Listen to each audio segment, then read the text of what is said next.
Hello students, नमस्ते। कैसे हैं आप सब? आप सभी का क्लास 10th विज्ञान विषय के पाठ 8 कार्बन एवं उसके यौगिक में स्वागत है।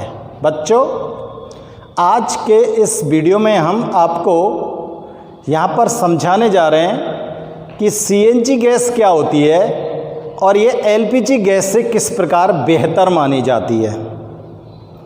सीएनजी गैस क्या होती है, कैसे इसको प्राप्त करते हो, इसका क्या उपयोग होता है और सीएनजी गैस को एलपीजी गैस से बेहतर क्यों माना जाता है, एक अच्छा फ्यूल ईंधन माना जाता है सीएनजी गैस को।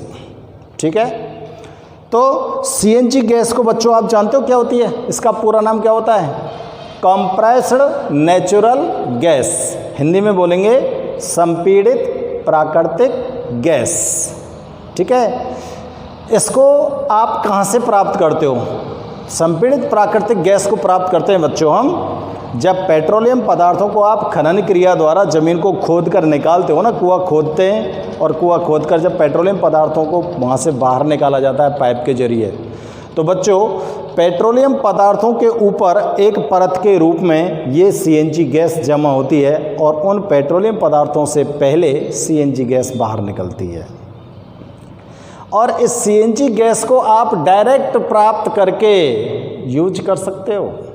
इसको वहाँ से निकाल लेते हैं और उच्च दाब पर इसको संपीड़ित कर देते हैं। संपीड़ित करने के बाद इसे हम टैंकरों में या टैंक्स में, सिलेंडरों में भर देते हैं। और स्टूडेंट्स, इसका एक बहुत ही अच्छा लाभ होता है कि आप सीएनजी गैस को डायरेक्ट पाइपलाइन के जरिए सप्लाई कर सकते हो। कोई खतरा नहीं है, ज़्यादा कोई दिक्कत नहीं होगी आपको।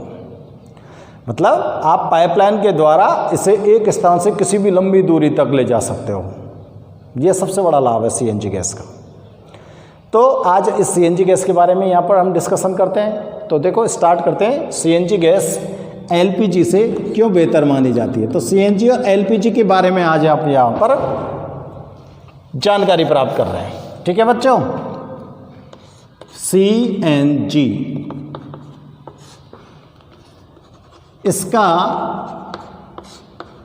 पूरा नाम संपीड़ित प्राकृतिक गैस, प्राकृतिक गैस भी कहते हैं कई बार इसको, अंग्रेजी में भी लिख रहा हूं मैं, compressed natural, compressed natural gas. ठीक है, सीएनजी गैस है। इसके मुख्य अवयव, इसके अंदर मुख्य रूप से कौन से हाइड्रोकार्बन होते हैं? मीथेन तथा कुछ अन्य हाइड्रोकार्बन होते हैं। मुख्य अवयव तो इसका मीथेन है और कुछ अन्य हाइड्रोकार्बन भी इसके अंदर पाए जाते हैं। तो ये तो इसकी जनरल जानकारी हो गई। अब बात करते हैं कि हम सीएनजी को कहाँ से प्राप्त करेंगे।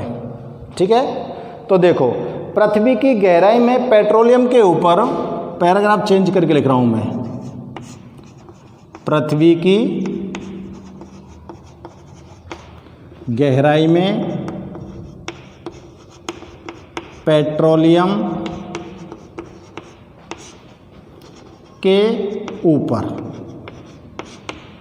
पेट्रोलियम जो पदार्थ होते हैं ना, वे तो द्रव अवस्था में होते हैं और द्रव अवस्था में पेट्रोलियम पदार्थ पृथ्वी की गहराई में बहुत सारे भरे पड़े हैं और उनके ऊपर एक परत के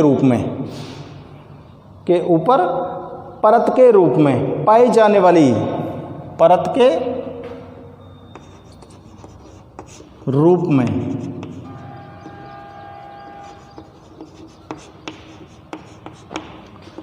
पाई जाने वाली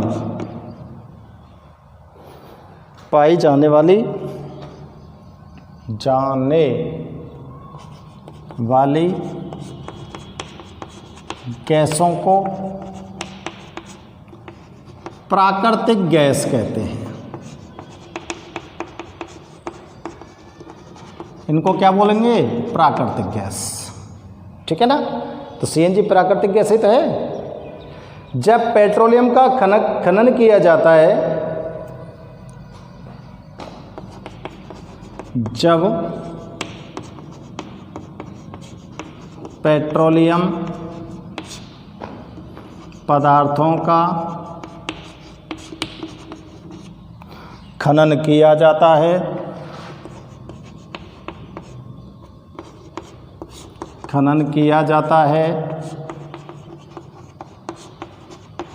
तो पेट्रोलियम पदार्थों का खनन करेंगे तो उसके साथ प्राकृतिक गैसें भी बाहर आ जाती हैं।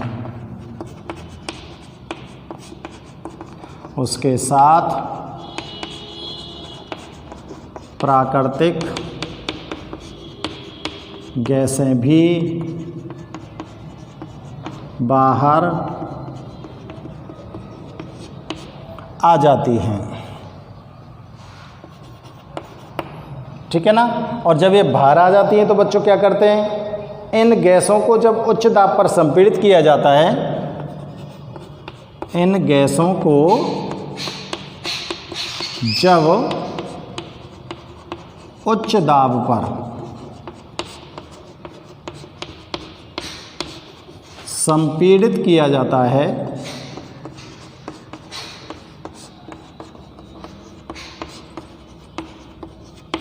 तो उच्च दाब पर क्या कर देंगे बच्चों? इनको संपीड़ित, तो उसे ही संपीड़ित प्राकृतिक गैस कहते हैं।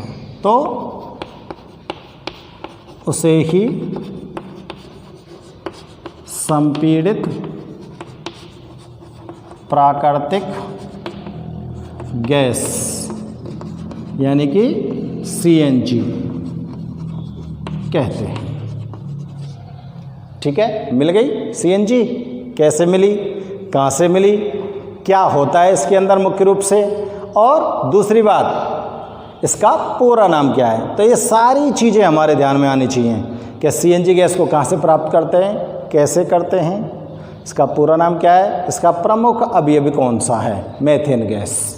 ठीक है ना? अब देखो बेटा, ये तो तुमने सीएनजी गैस के बारे में जानकारी हासिल कर ली। अब मैं बात कर रहा हूँ एलपीजी की। एलपीजी को पूरा नाम पता ही है, चलो मैं यहाँ लिख दूँ उन्हें। LPG liquid petroleum gas, Hindi में लिख रहा हूँ द्रवित पेट्रोलियम गैस। ठीक है? ये वो वाली गैस है जो तुम्हारी रसोई में लाल सिलेंडर धरे और रोटी बनावे को, वो वाली गैस है ये, द्रवित पेट्रोलियम गैस। और दूसरी बात करता हूँ मैं यहाँ पर, सीएनजी एलपीजी से श्रेष्ठ है। इसके निम्न कारण हैं।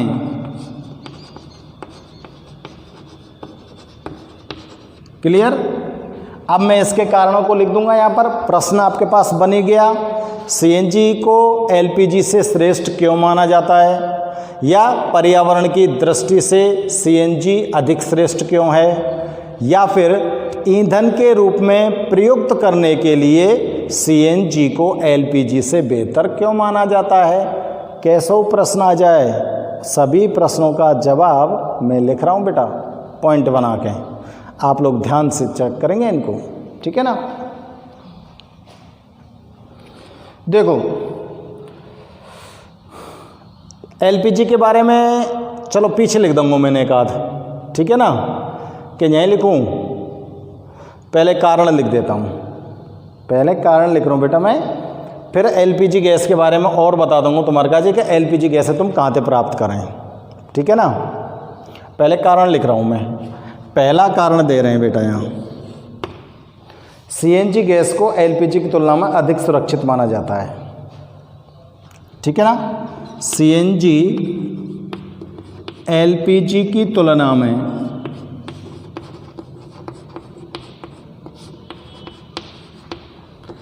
अधिक सुरक्षित है।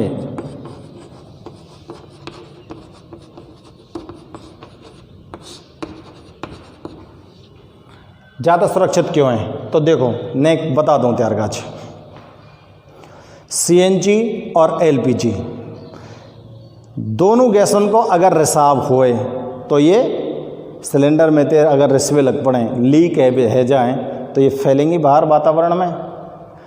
तो देखो बच्चों, एलपीजी गैस तो होती है वायु से भारी और सीएनजी गैस होती है वायु से हल्की।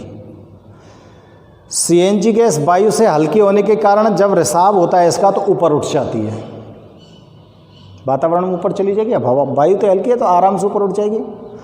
और एलपीजी गैस वायु से भारी है तो वो नीचे जो धरातल है वहाँ पर जमा हो जाएगी, भारी होने के कारण धरातल पर जमा हो जाएगी। और ये बात तुम अच्छी तरह से जानते हो, बहुत अत्यधिक ज्वलनशील पदार्थ है दोनों ही, तुरंत आग पकड़ते हैं।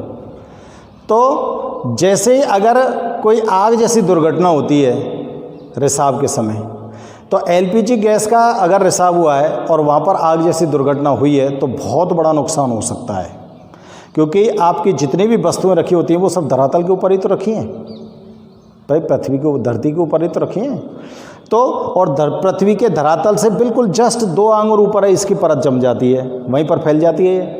तो इसमें क्या है, धरातल पर आग लगती है तो हर एक वस्तु जलने लग जाती है, चारों तरफ आगे आग लग जाए। लेकिन अगर सीएनजी गैस को रिसाव है और आग लगी है तो वो आग कहाँ लगेगी? ऊपर वातावरण में, और वहाँ आपको कोई नुकसान नहीं होगा। वहाँ जब तक गैस है तब तक आग लगती रहेगी, गैस खत्म आग खत्म। लेकिन यहाँ गैस खत्म हो जाएगी पर आग खत्म नहीं होगी, तो अधिक सुरक्षित अधिक ना है, ठीक है ना। क्योंकि यह एलपीजी से हल्की होने के कारण, क्योंकि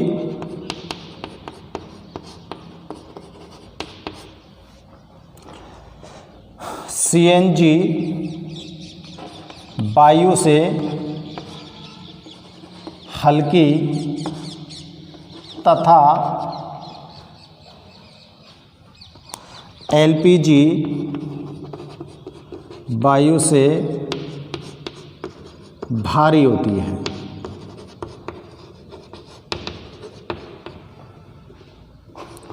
रिसाव के समय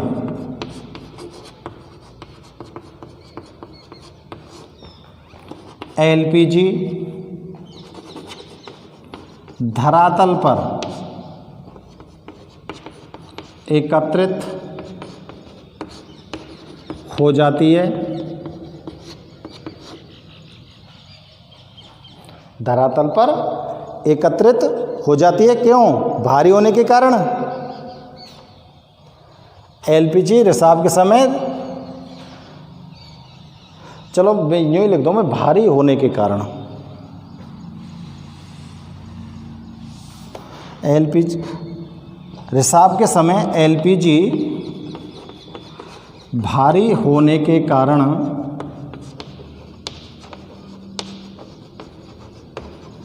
धरातल पर एकत्रित हो जाती है।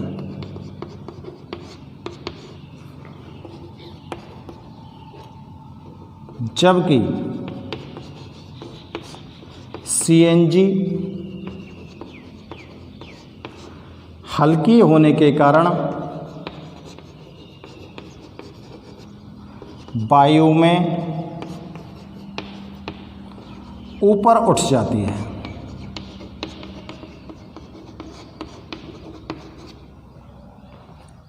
अतः एलपीजी रिसाव से बड़ी दुर्घटना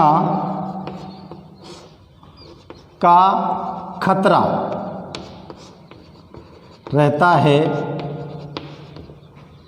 जबकि सीएनजी से नहीं। ठीक है भाई साहब, समझ में आ गई होगी। बिल्कुल साधारण सी भाषा शैली लिखी है मैंने, कोई कठिन नहीं लिखी। दूसरा कारण देखो बेटा, दूसरा कारण क्या होता है कि एलपीजी गैस और सीएनजी गैस दोनों के दोनों काम आती हैं ईंधन के रूप में। दोनों ही गैस काई के काम में हमें ईंधन के रूप में। ठीक है ना। एलपीजी व सीएनजी का उपयोग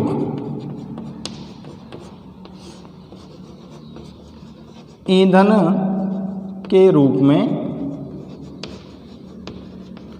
करते हैं। ठीक है ना। सीएनजी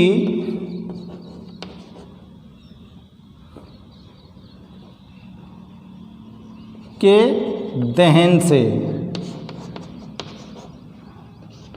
CO व CO2 गैस कार्बन मोनोऑक्साइड और कार्बन डाइऑक्साइड गैस कम मात्रा में निकलती हैं, जबकि एलपीजी के दहन से ये अधिक मात्रा में निकलती हैं। अर्थात सीएनजी, यहाँ लिख रहा हूँ मैं, देखिए चेक करके, कम प्रदूषणकारी है। कम प्रदूषणकारी है। दिख रहा है ना नीचे, चेक करके देखो, कम प्रदूषणकारी है। चलो पलीगांव को लिख दूँ, नीचे से यहाँ से मिटा रहा हूँ, यहाँ दिख जाएगा। अर्थात सीएनजी एलपीजी से कम प्रदूषणकारी होती है। कम प्रदूषणकारी होती है। तो दो कारण तुम्हारे सामने आ गए भैया। दोनों कारण हमने लिखो, दोनों कारण बहुत अच्छे कारण हैं और ज़्यादा कठिन कारण नहीं लिखे, बिल्कुल सिंपल से लिखे हैं ना। और एक कारण और बता दूं तैयार काज है, देखो तीसरा, सीएनजी का मुख्य अवयव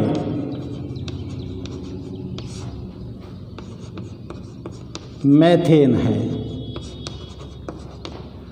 अतः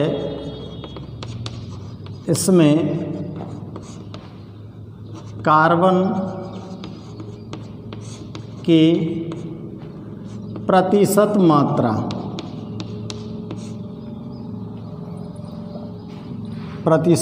मात्रा कम होती है, जबकि एलपीजी प्रोपेन, ब्यूटेन व आइसोब्यूटेन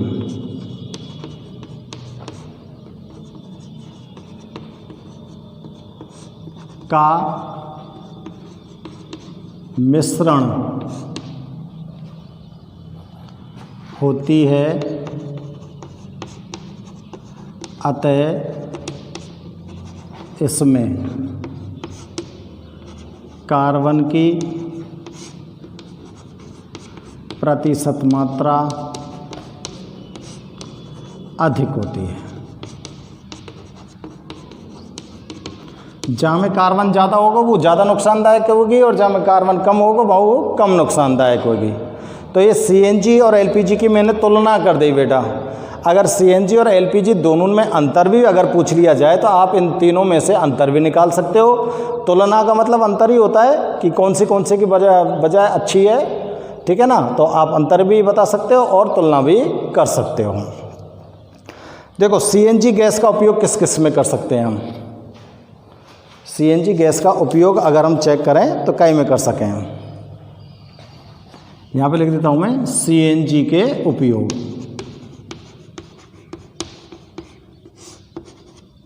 नंबर 1, सीएनजी गैस का उपयोग आप लोग करते हो ईंधन के रूप में। पहला उपयोग तो कहाँ करते हो, ईंधन के रूप में। ईंधन हो खाना पकाना, खाना वगैरह बनाने में, और दूसरा है यातायात हेतु चलने वाले वाहनों में। यातायात हेतु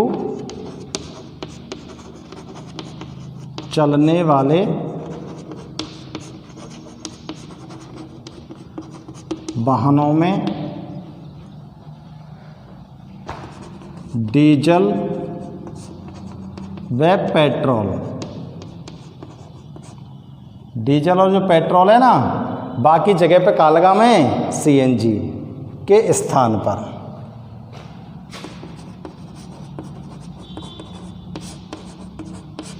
ठीक है ना, ये सीएनजी का उपयोग हो गया। अब देखो मैंने अभी एक बात आपसे कही थी कि मैं बताऊंगा आपको कि एलपीजी गैस को आप कैसे प्राप्त करते हो। तो देखो मैं यहाँ लिख रहा हूँ एलपीजी, इसको हम कैसे प्राप्त करते हैं। एलपीजी गैस प्राप्त होती है बेटा पेट्रोलियम पदार्थों से। खनन क्रिया द्वारा जो पेट्रोलियम पदार्थों को आपने प्राप्त किया है, उन पेट्रोलियम पदार्थों को आप रिफाइनरी में ले जाओगे। वो कच्चा तेल होता है ना, उसको आप ले जाओगे रिफाइनरी में, और रिफाइनरी के अंदर उसका आप कराओगे प्रभाजी आसवन। क्या कराओगे, प्रभाजी आसवन। तो जब हम पेट्रोलियम पदार्थों का प्रभाजी आसवन कराते हैं तो उसमें हमको सर्वप्रथम प्राप्त होने वाला जो उत्पाद होता है वो होती है एलपीजी गैस। क्या होती है, एलपीजी गैस।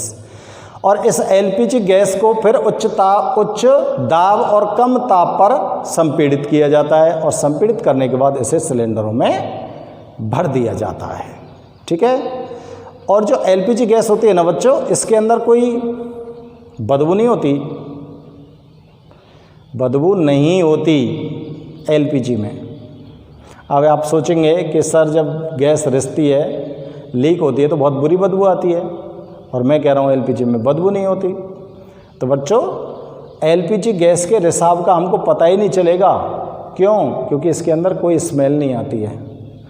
इसलिए जब इसको सिलेंडर में भरते हैं ना, तो इसके अंदर एक बदबूदार पदार्थ मिलाया जाता है जिसको बोलते हैं मरकैप्टन। दोबारा से बोल रहा हूँ, मरकैप्टन या थायोल। या तो थायोल बोल सकते हो आप उसको, या बोल सकते हो मरकैप्टन। मरकैप्टन को इसके अंदर मिलाया जाता है, और ये बहुत तीक्ष्ण बदबूदार पदार्थ होता है। थोड़ी सी मात्रा इसके निकलती है ना तो बुरी तरह से हवा में फैलता है और बहुत तेज़ी से दूर दूर तक पहुंच जाता है। यानी कि किसी के घर में गैस रसोई हो, आपको पता लग जाता है दूर से कहीं से गैस की बदबू आ रही है। तो ये ध्यान रखना, ठीक है ना। तो मैं लिखता हूँ एलपीजी को आपने कैसे प्राप्त किया। पेट्रोलियम का जब प्रभाजी आसवन कराते हैं तो पेट्रोलियम पदार्थों का जब प्रभाजी आसवन कराते हैं तो प्रभाजी आसवन कराते हैं तो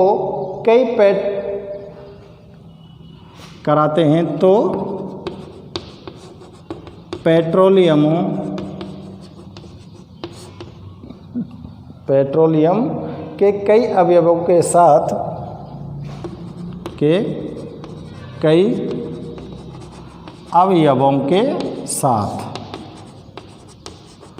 मुक्त होने वाली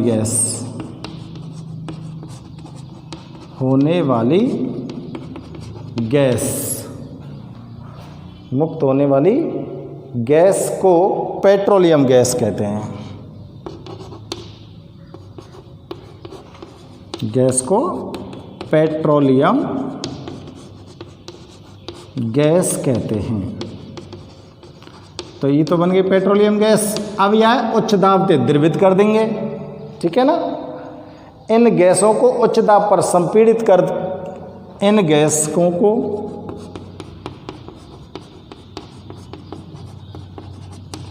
उच्च दाब पर संपीड़ित कर, उच्च दाब पर क्या करेंगे? संपीड़ित कर द्रव में बदला जाता है, जिसे द्रवित पेट्रोलियम गैस, जिसको क्या बोल दिया? द्रवित पेट्रोलियम गैस, या क्या कह सकते हो आप? एलपीजी कहते हैं। इसको क्या बोलोगे बच्चों? एलपीजी, ठीक है ना। तो देखो, आप लोगों ने सीएनजी और एलपीजी के बारे में कंप्लीट जानकारी यहाँ पर प्राप्त की है। सीएनजी गैस क्या होती है, एलपीजी गैस क्या होती है, दोनों के पूरे नाम क्या हैं, अंग्रेजी में और हिंदी में दोनों के नाम आपने लिखे हैं। सीएनजी गैस को सीएनजी गैस को किस तरह से हम प्राप्त करते हैं, कहाँ से प्राप्त होती है, इसको प्राकृतिक गैस क्यों कहते हैं। भाई ये बात अगर पूछ ली जाए कि एलपीजी और सीएनजी में से कौन सी प्राकृतिक गैस है, तो आप बताएंगे सीएनजी गैस है। और फिर पूछ लिया कि भाई ये इसको प्राकृतिक क्यों बोलते हैं, क्योंकि इसको प्राकृतिक रूप से प्राप्त करते हैं हम। जब पेट्रोलियम पदार्थों को प्राप्त किया जाता है तो उसके ऊपर एक परत के रूप में पाई जाती है, तो प्राकृतिक रूप से ये हमको प्राप्त होती है, इसलिए प्राकृतिक गैस है, ठीक है ना। और एलपीजी को प्राकृतिक क्यों नहीं कहते, क्योंकि पेट्रोलियम पदार्थों को जब गर्म करते हैं ना उच्च ताप पर, तब उनमें से गैस निकलती है, तो वो तो हमने गर्म करके बनाई है, इसलिए वो प्राकृतिक थोड़े, वो तो कृत्रिम गैस हो गई। समझ आ गई ना बात। तो बच्चों, सीएनजी और एलपीजी को किस प्रकार से प्राप्त किया जाता है, क्या इन दोनों के उपयोग हैं, उपयोग यही सीएनजी के और यही एलपीजी के जो आपने लिखे हैं। और कौन सी गैस बेहतर होती है, पर्यावरण की दृष्टि से कौन सी गैस बेहतर है, सुरक्षा की दृष्टि से कौन सी गैस बेहतर है, ये दोनों कारण आपको मैंने यहाँ पर नोट कर दिए हैं। तो मुझे उम्मीद है कि सीएनजी और एलपीजी के बारे में आप अच्छी तरह से समझ गए होंगे। और बच्चों, सीएनजी और एलपीजी का टॉपिक हमारा समाप्त होता है, ठीक है ना। सीएनजी और एलपीजी के बारे में अब आपको यहाँ पर इससे आगे कुछ नहीं बताना है मुझे, आपको पूरी जानकारी सीएनजी एलपीजी की दे दी गई है। अब यहाँ पर नया टॉपिक आपका चालू होता है बहुलक, ठीक है ना। नया टॉपिक क्या होगा बच्चों? बहुलक। और इस नए टॉपिक को आपके लिए हम नेक्स्ट वीडियो में एक्सप्लेन करेंगे, ठीक है ना। ओके।